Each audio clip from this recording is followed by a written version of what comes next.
What happened?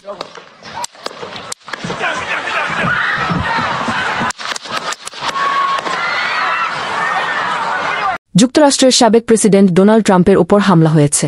স্থানীয় সময় শনিবার সন্ধ্যা ৬টা ১৫ দিকে পেনসিলভানিয়ায় এক নির্বাচনী প্রচারে এ ঘটনা ঘটে। হামলাকারীর গুলিতে আহত হয়েছেন ট্রাম্প, তবে তা গুরুতর নয়। সন্দেহভাজন হামলাকারী পুলিশের গুলিতে নিহত হয়েছে।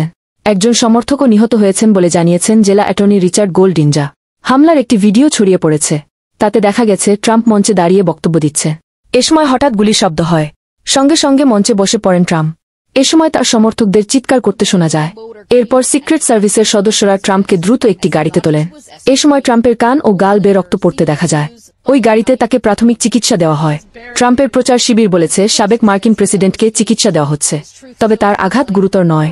একজন প্রত্যক্ষদর্শী বলেছেন ট্রাম্প মঞ্চে ওঠার কিছুক্ষণ পরেই পাশের একটি ভবনের ছাদে ওঠেন সন্দেহভাজন হামলাকারী।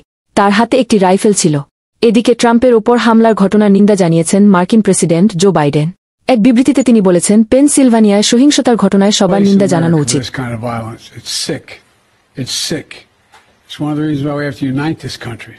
We cannot allow for this to be happening. We cannot be like this. We cannot condone this.